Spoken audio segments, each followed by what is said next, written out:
이 골로새서는 골로새라는 지역의 이 교회에 있는 성도들에게 하나님께서 바울을 통해서 쓰신 편지입니다. 이 골로새서는 예수 그리스도에 대해서 아주 잘 보여주고 계시거든요. 우리가 찬양하고 또 우리 목자님이 말씀하신 대로 지금은 우리가 예수님의 성탄을 기다리는 대강절을 보내고 있습니다. 그래서 저는 주저없이 오늘 이 골로새서 말씀을 선택했습니다. 이 골로새서는 예수님뿐만 아니라 예수님을 믿는 사람들은 어떻게 살아가야 되는가 잘 보여주고 있습니다. 여러분, 예수님 믿는 사람들은요, 뭔가 다른 사람들입니다. 이상하게 다른 게 아니라 아름답게 다른 사람들입니다. 세상 속에 있지만 세상에 물들지 않고 세상 안에서는 살아가지만 세상을 따라 살아가는 게 아니라 예수님을 따라서 살아가므로 예수님을 닮은 모습으로 세상 가운데 아름답게 살아가는 사람들, 이 사람들이 바로 예수님을 믿는 사람들이다. 골로새서는 보여주고 계십니다. 이 골로새는 특별히 바울이 복음을 전하다가 로마 감옥에 갇혔을 때 쓴 편지예요. 골로새라는 지역하고 바울이 갇혀있는 로마 지역이 굉장히 멀었기 때문에 편지를 써서 서로 연락했던 거죠. 오늘 그 편지가, 그 말씀이 1절과 2절에 이렇게 시작됩니다. 하나님의 뜻으로 그리스도 예수의 사도가 된 나 바울과 형제인 디모데가 골로새에 있는 성도들, 곧 그리스도 안에 있는 신실한 형제 자매들에게 이 편지를 씁니다. 우리 아버지 하나님께서 내려주시는 은혜와 평화가 여러분에게 있기를 빕니다. 아멘. 인사말입니다. 편지를 처음 쓸 때 인사말 쓰죠? 그런 말입니다. 근데 아주 귀한 인사말입니다. 은혜와 평화가 여러분에게 있기를 빕니다. 얼마나 좋은 인사말인지 모르겠습니다. 당신에게 은혜가 있기를 바랍니다. 당신에게 평화가 있었으면 좋겠습니다. 저도 오늘 이 인사말로 여러분을 축복하기 원합니다. 하나님께서 내려주시는 은혜와 평화가 오늘 넘치시기를 예수 그리스도의 이름으로 간절히 축복합니다. 우리 옆에 분들하고도 한번 인사해 볼까요? 은혜와 평화가 있기를 바랍니다. 굉장히 화가 나는 모습으로 하시는 것 같아요. 하나님이 주시려다가도 왜 저렇게 화가 났지 이러실 것 같아요. 다시 서로 웃으시면서 얼굴 보면서 은혜와 평화가 있기를 바랍니다. 아멘. 정말 좋은 인사말인 것 같아요. 여러분, 은혜가 있어야 삽니다. 우리가 깨닫지 못하고 있더라도 지금도 우리는 하나님의 은혜 가운데 살고 있는 줄 믿습니다. 은혜가 있어야 사는 거죠. 그리고 평화가 있으면 마음이 든든합니다, 여러분. 평화, 다른 말로 하면 평안이라고 할 수 있어요. 어떠한 상황이라도 마음에 평화가 있으면, 평안하면요, 승리할 수 있습니다. 담대해질 수 있습니다. 이 은혜와 평화, 하나님이 내려주시길 원하는 이 은혜와 평화가 있기를 간절히 바라면서 골로새 교회 성도들에게 부르는 표현이 제 마음에 들어왔어요. 2절에 있는데, 여러분 성경이 있으면 이렇게 보시면서 오늘 성경을 쭉 제가 따라서 말씀을 전할 거거든요. 2절에 이런 표현이 있어요. 골로새에 있는 성도들, 곧 그리스도 안에 있는 신실한 형제 자매들에게. 이 표현에는요, 그리스도인, 그러니까 예수님을 믿는 사람들의 정체성, 예수님을 믿는 사람들은 어떤 사람인가 보여주는 아주 중요한 영적 비밀이 담겨져 있습니다. 이렇게 말할 수 있어요. 성도들은 그리스도 예수 안에 있는 신실한 사람들이다. 예수님을 믿는 사람들이 누군가? 예수님 안에서 신실하게 살아가는 사람들이다. 이 구절 보니까 아주 중요한 단어가 보석처럼 박혀 있습니다. 뭘까요? 대단하십니다. 신실이라는 단어입니다. 신실. 이 단어가 제 마음에 쑥 들어왔어요. 여러분, 신실이 뭘까요? 오늘 좀 그걸 알아보려고 하는데, 예수님을 믿는 성도들은 어떤 사람인가? 한마디로 신실한 사람들이라는 거예요. 왜냐하면 예수님이 신실한 분이기 때문에 그렇습니다. 예수님은요, 어제나 오늘이나 영원토록 동일하시다, 변하지 않으시다, 신실하신 분이신 줄 믿습니다. 이 예수님이 신실한 분이시기 때문에 이 예수님을 믿고 예수님을 따라가고 예수님을 사랑하는 사람들도 신실한 사람들로 변화되는 것이죠. 사랑하면 닮게 되는 것처럼 말이죠. 이 신실이라는 단어를 헬라어로 보니까 피스토스라고 되어 있었습니다. 피스토스. 보통 성경에는 두 가지 뜻으로 써요. 뭐냐면 하나는 예수님을 잘 믿는, 이런 뜻이 있어요. 신실하게 예수님을 잘 믿는. 또 하나는 어떤 뜻이냐면 성실한, 충성스러운, 믿음직스러운 뭐 이런 뜻이 있었습니다. 그러니까 이 두 뜻이 동전의 양면처럼 떨어지지 않는 거예요. 무슨 말이냐?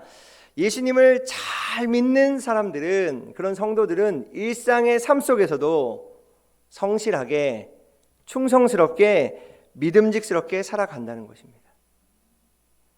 그래서 성경은 예수님을 굳게 믿고 성실하게, 충성스럽게 살아가는 사람들을 한마디로 뭐라 그러냐? 신실하다라고 표현합니다. 진짜 크리스천이죠.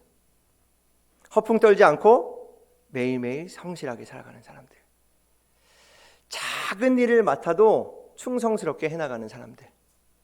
무언가를 믿고 맡길 수 있는 믿음직스러운 사람들. 이 사람을 가리켜서 신실한 사람이라고 말씀하고 있습니다. 저는 오늘 이 신실이라는 이 단어에 초점을 맞춰서 말씀을 나눌 텐데, 오늘 말씀이 선포될 때에 우리 가운데 이 신실함이 회복되는 놀라운 역사가 일어나기를 예수 그리스도의 이름으로 간절히 축복합니다. 중요한 질문이 있어요. 그렇다면 신실한 사람은 구체적으로 어떤 성품을 가지고 살아가는가? 이어진 3절부터 5절에 그 답이 있습니다. 신실한 사람들의 세 가지 성품이 나오는데 한마디로 말하면 믿음, 사랑, 소망입니다. 믿음, 사랑, 소망. 우리 3절을 한번 먼저 보겠습니다. 우리 3절을 다 같이 읽어볼까요? 시작.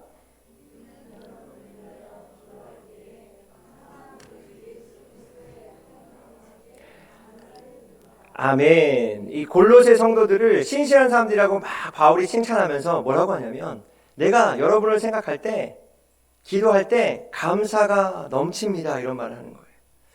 여러분, 누군가가 나를 생각할 때 감사한 존재로 기억될 수 있기를 예수 그리스도의 이름으로 간절히 축복합니다. 그 사람 생각하면 막 화나, 막 답답해, 이러면 안타까운 거죠. 우리 그런 거 있잖아요. 누군가를 생각하면 막 감사하고 고맙고. 바울이 지금 감옥에 있는데 골로새 교회 성도들을 생각할 때 막 감사가 넘쳤다는 거예요. 왜 감사한 마음이 들었을까? 신실한 사람들이기 때문에. 그들이 이 땅 가운데 신실하게 살아가고 있었기 때문에 바울의 마음에는 감사가 넘쳤고 하나님의 마음에 기쁨이 넘쳤다. 그럼 뭘 보고 이들이 신실하다라고 바울은 칭찬하고 있었을까? 하나님은 기뻐하고 있었을까? 이어지는 4절과 5절에 정확하게 기록되어 있습니다. 그것을 제가 천천히 읽어드릴게요. 우리는 그리스도 예수에 대한 여러분의 믿음과 모든 성도를 향해서 여러분이 품고 있는 사랑을 전해들었습니다. 이 믿음과 사랑은 여러분을 위하여 하늘에 쌓아두신 소망에 근거합니다. 이 소망은 여러분이 진리의 말씀, 곧 복음을 받아들일 때 이미 들은 것입니다. 아멘. 골로새 교회 성도들의 신실함이 어떻게 나타나고 있는가? 4절부터 정확하게 말씀하시죠. 그리스도 예수에 대한 너희의 믿음.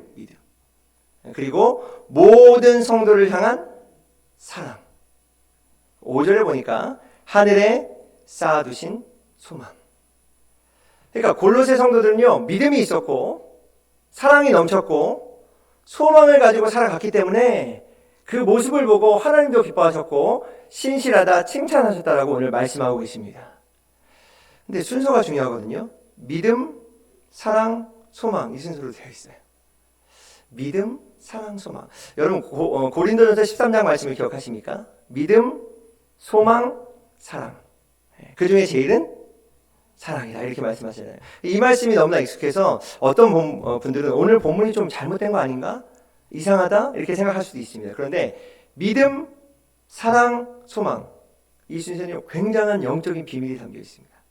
그래서 저는 오늘 이 본문에 그냥 순서를 따라서 말씀을 나누기 원합니다. 첫 번째, 이 믿음, 사랑, 소망 중에 신실한 사람의 첫 번째 성품은 뭔가? 믿음이라고 말씀하세요. 믿음. 4절에 말씀하셨죠? 그리스도 예수에 대한 여러분의 믿음. 여러분, 우리가 뭘 믿습니까? 그리스도 예수를 믿는 겁니다. 이것이 우리의 믿음입니다. 우리가 세상을 믿는 거 아닙니다. 내 힘을 믿는 것도 아닙니다. 뭐 잘 될 거야, 그런 긍정을 믿는 것도 아닙니다. 예수님을 믿는 겁니다. 이 그리스도 예수에 대한 믿음, 요거를 제가 원어로 막 찾아봤어요. 말씀을 전하려고. 그러니까 좀 더 정확하게 이렇게 해석되어지더라고요. 그리스도 예수 안에 있는 믿음.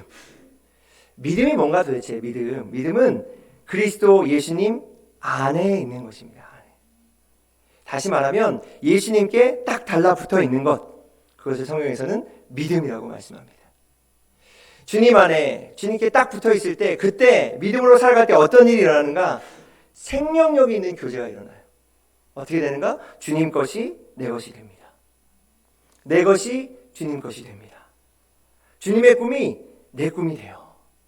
내 꿈이 주님의 소원이 됩니다. 이렇게 하나가 되는 역사, 믿음을 가질 때 생깁니다, 여러분. 진짜 믿음이 뭡니까?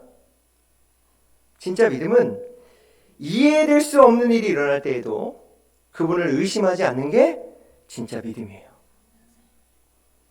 감당할 수 없는 일이 일어나더라도 그분을 의심하지 않는 것, 그분을 떠나지 않는 것, 그것이 믿음이라고 성경은 말합니다. 어떤 사람이 나를 철저하게 믿어주면 여러분 얼마나 기분이 좋습니까? 제가 뭔가 실수를 했어요. 그럼 딱 두 부류로 나눕니다. 아, 그럴 줄 알았어. 저 사람 그럴 줄 알았어. 또 한 부류는 뭔가 뜻이 있을 것 같은데 목사님. 아, 저렇게 하시는 게 뭔가 뜻이 있을 것 같아. 믿는 거죠. 얼마나 고맙고 힘이 날까요? 주님과의 관계에서도 여러분 마찬가지입니다. 이해할 수 없는 일들이 우리 삶에 일어나요. 감당할 수 없는 일들을 만날 때에 그래도 분명히 하나님 뜻이 있을 거야. 때로는 우리의 믿음이 흔들릴 때도 있습니다. 저도 그런 것 같아요. 정말 내 기도를 듣고 계실까? 이렇게 기도하는데 아무런 일이 없을 때 정말 주님이 살아계신 게 맞을까? 어려운 상황에서도 변화되지 않고 그냥 힘든 일만 계속 쌓여갈 때 주님이 나와 함께 하신다는 그 말씀 정말 맞는 걸까?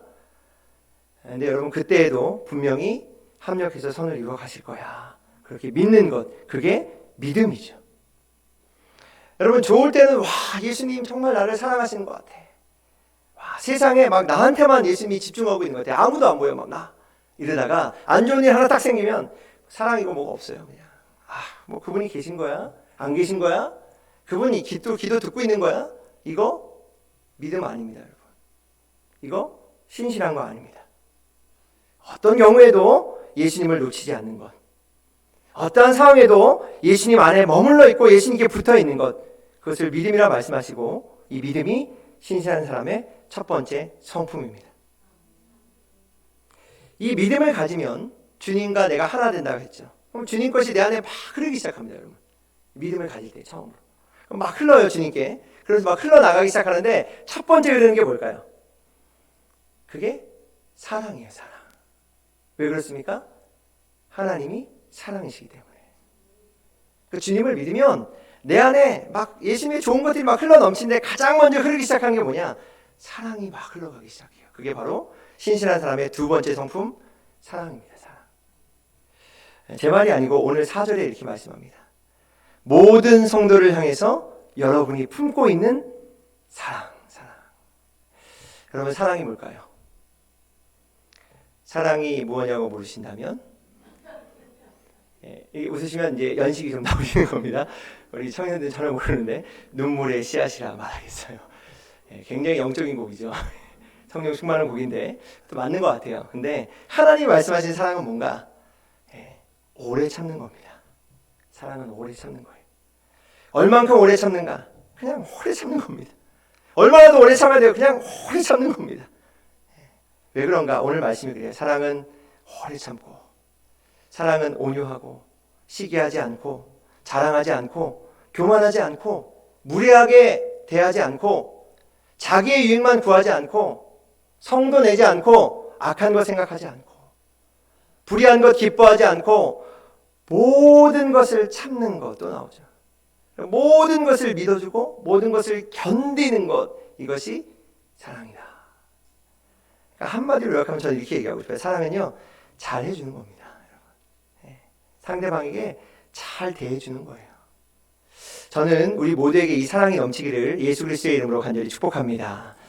중요한 질문이 있어요. 이 믿음과 사랑은 도대체 어디서부터 오는가?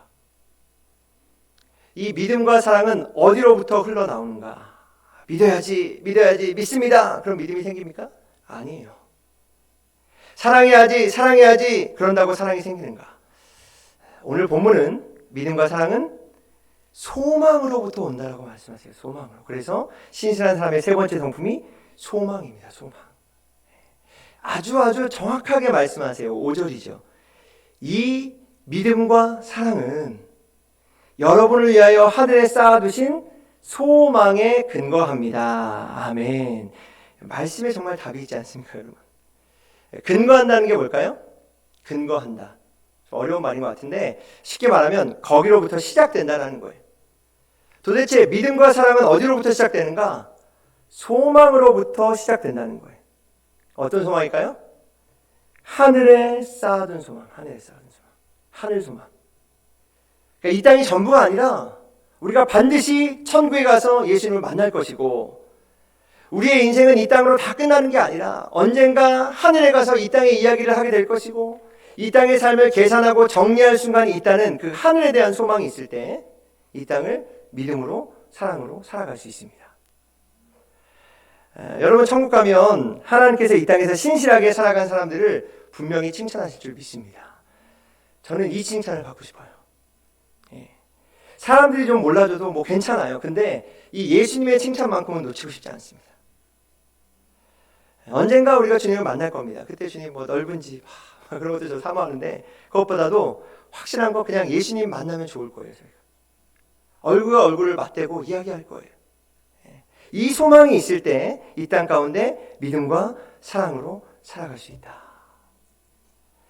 여러분, 예수님께서는요, 이 땅에 천국 백성이 어떻게 살아갈 것인가, 제가 말씀을 막 찾는데 누가복음 12장 33절에 이 말씀에 제가 딱 꽂혔어요. 우리 다 같이 한번 읽어볼까요? 시작.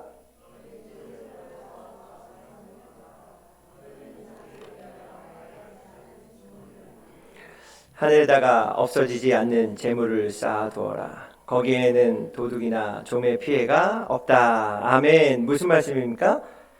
우리가 살면서 가진 것, 우리에게 주신 것, 물질, 시간, 사랑, 마음, 뭐 이런 거 다 나누면, 우리가 나누고 살면 하늘에 그만큼의 보물이 쌓인다. 누구 이름으로 쌓입니까? 내 이름으로 쌓이는 거예요. 내 이름으로. 근데 그 하늘에 쌓인, 내 이름으로 쌓인 보물은 도둑이 가져갈 수 없다. 좀도 쓸 수 없다. 쉽게 말하면 이런 겁니다. 가난한 어떤 이웃이 있어요. 그래서 제가 10,000원을 줬어요. 그럼 동시에 정확하게 하늘의 통장에 내 이름으로 10,000원이 적립된다는 겁니다. 이해를 쉽게 하기 위해서 돈을 예로 든 건데, 중요한 것은 그만큼 주님의 마음 가운데 칭찬거리가 생긴다는 겁니다. 하늘의 소망이 있을 때 이렇게 살아갈 수 있는 거죠. 이 땅이 전부라면 누가 이 땅에서 믿음으로 살아가겠습니까? 이 땅이 끝난다면 누가 사랑으로 살겠어요? 하늘에서 주님과 이야기할 수 있는, 정말 주님을 보고 칭찬받을 수 있는 그런 삶이 있기 때문에 우리가 오늘도 믿음으로 사랑으로 살아가게 되는 줄 믿습니다. 저는 이 말씀이 한마디로 이렇게 드렸어요. 하늘에 적금 통장을 만들어라. 천국 적금 통장을 만들어라. 여러분, 하늘의 천국에 여러분의 이름으로 오늘 적금 통장 하나씩 다 개설할 수 있기를 주의 이름으로 축복합니다. 이 땅에서 우리가 움켜쥔 것 거기에 저축되지 않습니다. 계산법이 그래요. 하나님 계산법이. 뭐가 저축되는가? 나눌 때 거기에 저축이 됩니다. 때로는 복음을 위해서, 막 복음을 전하는 심정으로 선교지를 위해서, 주님의 몸 되신 교회를 위해서 막 드리고, 가난한 이웃에 나누고, 우리의 삶을 막 시간을, 마음을 나눠요. 헌신해요. 그러면 이 땅 가운데 나눈 것 차곡차곡 하늘에 쌓인다. 그러니까 여러분, 움켜진 게 남는 게 아니라, 내가 갖고 있는 게 남는 게 아니라 나누는 게 남는 겁니다. 우리가 남겨두고 가는 게 남는 게 아니라 나눠준 게 남는 겁니다. 이 땅 가운데 사랑으로 베풀고 나누는 것이 천국 가면 남아있는 겁니다. 여러분, 하늘의 소망으로 살 때 믿음을 가질 수 있어요. 믿음. 얼마나 외롭습니까?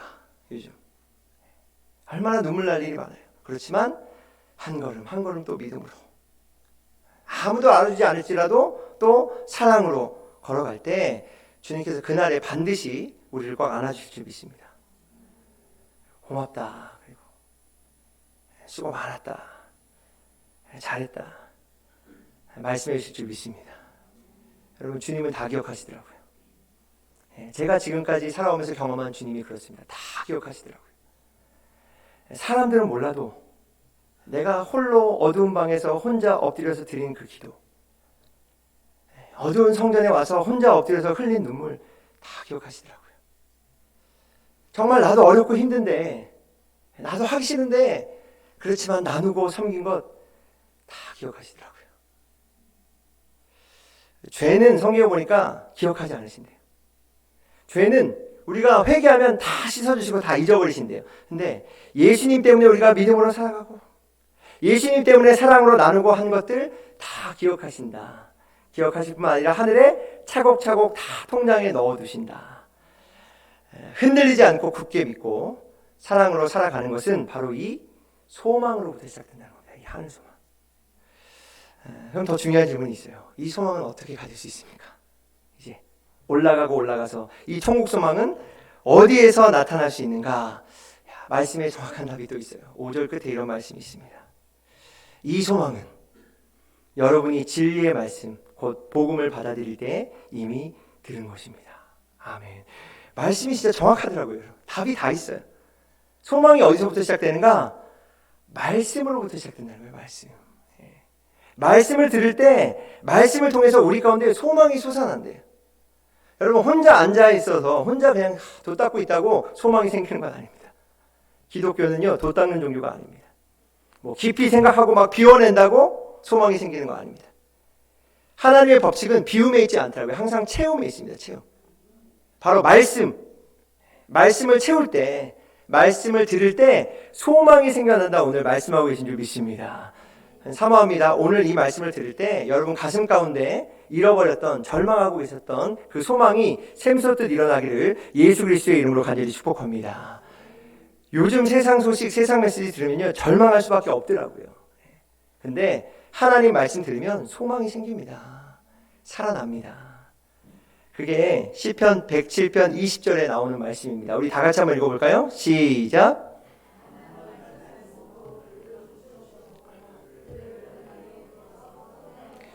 아멘. 여러분 말씀 한마디가 얼마나 위력 있는지 아십니까? 하나님이 단 한마디의 말씀으로 우리를 고쳐주신다. 그리고 단 한마디의 말씀으로 멸망으로 가는 그 구렁텅이에서 우리를 구원하신다. 여러분 혹시 지금 아픈 분이 계십니까? 위기 가운데 막 위기를 겪고 계신 분이 있습니까? 소망이 다 떨어졌습니까? 말씀을 더 집중해서 듣게 되시기를 주의 이름으로 축복합니다.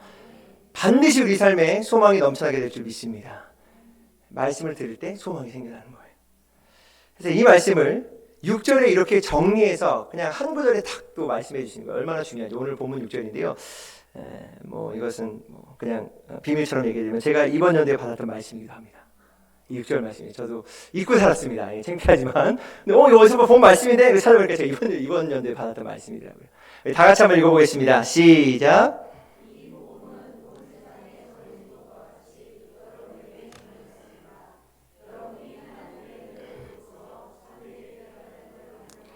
여러분 가운데서와 같이 온 세상에서 열매를 맺으며 자라가고 있습니다. 아멘. 여러분 복음의 말씀은 전해져야 됩니다. 아멘이십니까? 그냥 혼자만 갖고 있으면 안 돼요. 오늘 보니까 전해져야 된대요. 전해져야 된다. 온 세상에 그리고 여러분에게 전해졌다. 우리 성도님들 중에는요 주일에 들었던 말씀 전하시는 분들이 있더라고요.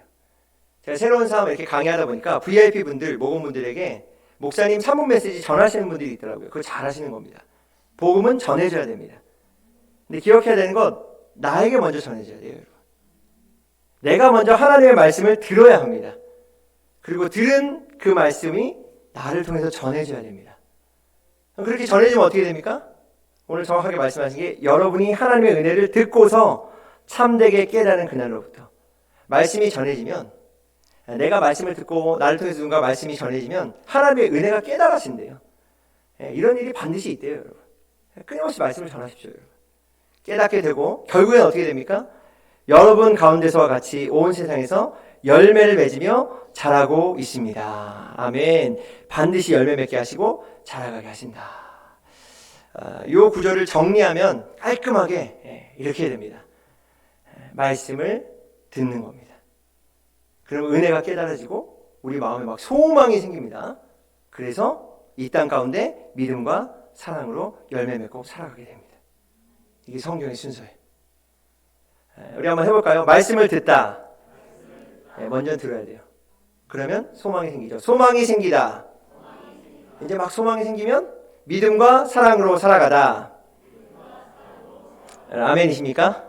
말씀을 듣고 그럼 소망이 생기고, 그래서 그 힘 가지고 또 믿음과 사랑으로 살아가고, 또 말씀을 듣고 절망스러웠던 마음에 또 소망이 생기고, 그러면 그 소망 가운데 또 다시 믿음과 사랑으로 살아가고.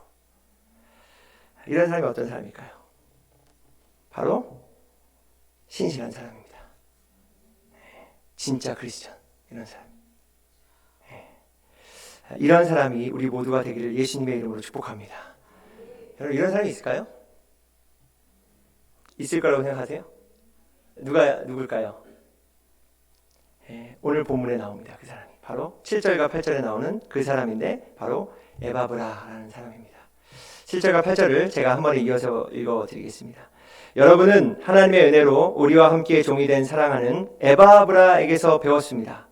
그는 여러분을 위해서 일하는 그리스도의 신실한 일꾼이요, 성령 안에서 여러분의 사랑을 우리에게 알려준 사람입니다. 아멘. 에바브라라는 사람이 나옵니다. 이 사람이 누군가? 골로새 교인이었습니다. 주원교회 성도처럼. 근데 지금 이 사람이 어디 있는가? 로마에 있는 거예요. 골로새 사람이 왜 로마에 갔는가? 바울과 함께 로마에 갔는데 왜 갔는가? 감옥에 있는 바울을 위로하기 위해서 간 거예요. 한마디로 바울을 신방한 사람입니다. 로마까지. 제가 거리를 찾아보니까 1600km래요. 엄청 먼 거리입니다, 여러분.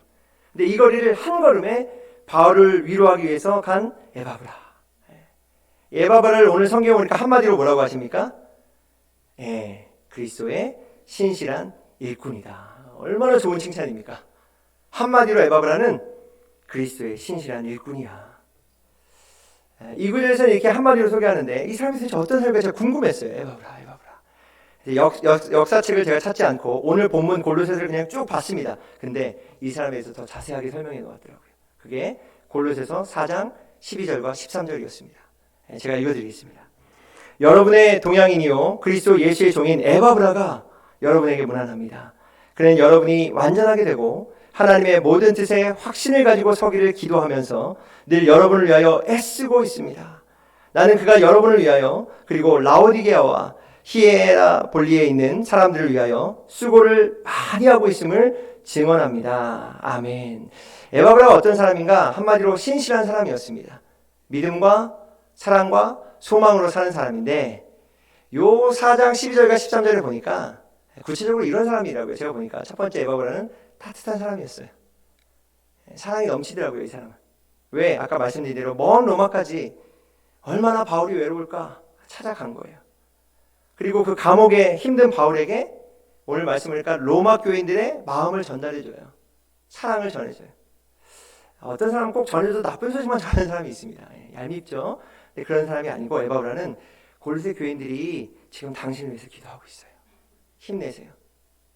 지금도 여전히 당신을 사랑하고 있어요. 저희는. 그러니까 힘내세요. 따뜻한 사람이었어요. 두 번째, 이 사람은 어떤 사람인가? 기도하는 사람이었어요. 제 말이 아니고 12절에 이 사람에 대해서 기도했던 두 단어가 나와요. 그건 뭐냐면 늘 애써서입니다. 늘 애쓰고. 기도를 했을 때 어떻게 기도했는가? 늘 기도했대요, 에바브라는. 그리고 애써서 애쓰고 기도했대요. 여러분, 이게 믿음입니다. 믿음이 있어야 늘 기도할 수 있습니다. 믿음이 있어야 애써서 기도할 수 있습니다. 이게 여러분 사랑입니다. 사랑이 있어야 늘 기도할 수 있습니다. 사랑이 있어야 애써서 기도하게 되죠. 여러분, 종종 상황이 어려우면 기도를 멈출 때가 있습니다. 그런데 늘이라는 것은 상황에 관계없이 계속 기도하는 겁니다. 애써서 기도한다는 것은요, 애는요, 속 안에 들어있는 창자를 말하는 거예요. 막 창자가 막 애가 탄다라고 말하잖아요. 막 그런 간절한 마음으로 기도했던 사람이 에바브라였다. 그래서 그는 신실한 사람이었다. 세 번째, 마지막 그는 보니까 수고를 많이 한 사람이었다. 여러분, 많이 수고하는 거 이거 쉽지 않습니다. 어떤 때는 그냥 기도만 하고 있는 게 쉬운 것 같아요, 때로는. 근데 그는 기도만 하고 있지 않고 이웃을 위해서, 복음을 위해서 행동했다는 겁니다. 오직 하늘에만 소망을 두고 하나님만 바라보고 믿음과 사랑으로 기도하고 수고를 많이 한 에바브라. 이 사람은 하나님이 신실한 사람이라 칭찬하고 있습니다. 하나님이요, 이 한 사람을 통해서 이 신실한 한 사람을 통해서 골로새 교회를 아름답게 세워가셨습니다. 그것이 역사의 증언입니다. 하나님은요, 오늘도 이런 신실한 믿음과 사랑과 소망의 사람을 찾고 계십니다. 저는요, 우리 모두가 이런 신실한 동역자, 신실한 배우자, 신실한 친구, 신실한 스승, 신실한 제자, 신실한 이웃, 신실한 사람으로 서게 되기를 예수 그리스도의 이름으로 간절히 축복합니다. 그러니까 여러분, 그러기 위해서 날마다 말씀 가운데 거십시오. 그때 소망이 생겨날 겁니다. 하늘을 본 자만이 이 땅 가운데 신실하게 살아갈 수 있어요, 여러분. 하늘 소망을 누리는 자만이 이 땅 가운데 사랑으로 살아갈 수 있습니다. 어렵고 힘들더라도 이렇게 믿음으로, 사랑으로, 소망으로 신실하게 살아가는, 그렇게 신실하게 예수님을 기다리는 대림절이 될 수 있기를, 남은 올 한 해가 될 수 있기를, 아니 일평생이 되기를 예수 그리스도의 이름으로 간절히 축복합니다. 찬양하고